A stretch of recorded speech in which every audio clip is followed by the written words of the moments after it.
मुकर्रम मोहम्मद मलिक शेख साहब कर्नाटक इंडिया से इस वक्त हमारे साथ राब्ते में हैं। अस्सलाम वालेकुम वरहमतुल्लाह। वालेकुम सलाम रहमतुल्लाहि व बरकातुहू। जी, अपना सवाल पेश करें। मुर्तज़ हजरत आयशा सिद्दीक़ा रज़ियल्लाहु तआला अन्हा फरमाती है, कुलू इन्नहु खातमुल अंबिया वला तकुलू ला नबी बादी। जी जी, तो इसकी तफसीर करके जरा बताए तो हमारे यहाँ पे कम से कम 20 खुदम तरीका से देख रहे हैं लाइव प्रोग्राम, तो इसकी तबलीग करने का अच्छा होता बोलकर इन्होंने सवाल किया। खुदम से सवाल है।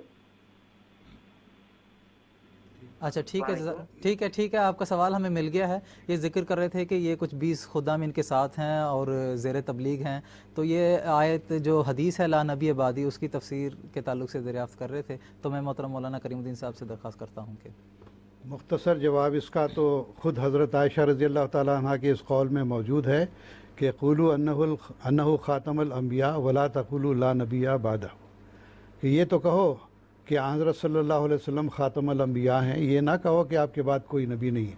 ये इस वास्ते कि ख़ुद उलमा ने इसकी तशरीह की है कि हाज़ा नाज़िरन इला नुज़ूल ईसा इब्न मरियम, कि हज़रत सल्लल्लाहु अलैहि वसल्लम ने एक तरफ पेशगोई की हुई है कि आखिरी ज़माने में हज़रत ईसा अलैहिस्सलाम का नुज़ूल होगा, और मुस्लिम शरीफ में उनको 4 मरतबा अल्लाह के ख़िताब से भी नवाजा गया। तो इसी बिना पर हज़रत आयशा रज़ियल्लाहु ताला अन्हा ने यह समझाया है ताकि ख़त्म नबूवत का जो है वो गलत अंदाज में लोगों के अंदर चर्चा ना हो। बाकी रहा ये कि हज़रत सल्लल्लाहु अलैहि वसल्लम ने जो फरमाया है कि ला नबिया बादी, तो उसका मफ़हूम ये है कि देखिए बाद का जो लफ्ज़ है ये उर्दू में भी आप देख लें या अरबी ज़बान में भी कह लें। अरबी ज़बान में इसको ज़र्फ़ मुबहम कहा जाता है कि ऐसा ज़र्फ़ है, यानी ज़र्फ़ उस लफ्ज़ को कहते हैं जिसके अंदर ज़मान या मकान का ज़िक्र आया हुआ हो। अब बाद का लफ्ज़ ऐसा है कि इसकी तायीन आप किस हद तक करेंगे। बाद जो है 1 मिनट के बाद भी है, 1 घंटे के बाद है, 1 दिन के बाद है, साल के बाद, 1000 साल के बाद, कब तक नहीं आएगा कोई नबी।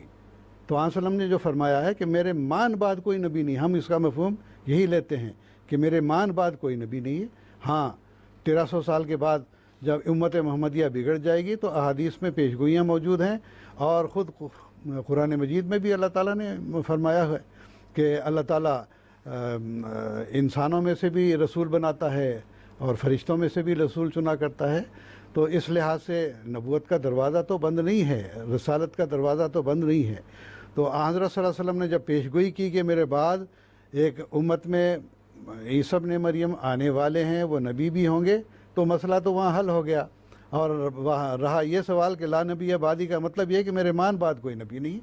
और या इसी तरह से हज़रत अली रज़ी अल्लाह ताला अन्हु को आपने फरमाया था कि ए अली, मैं तो जा रहा हूँ, आपने यहाँ बतौर अमीर के उनको मुकर्रर किया था, तो उसी तरह से है जैसा कि मूसा के बाद हारून थे, तो मैं काम से जा रहा हूँ, तुम मेरी यहाँ पर नियाबत करना। इल्ला अन यकूना नबी, हाँ ये बात है कि हारून तो नबी थे, तुम नबी नहीं हो। तो इस लिहाज से आसलम ने यह तशरीफ़ फरमा दी कि मान बात कोई रसूल नहीं।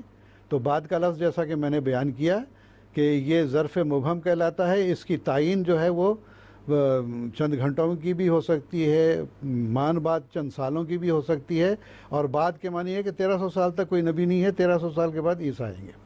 जज़ाकुमुल्लाह।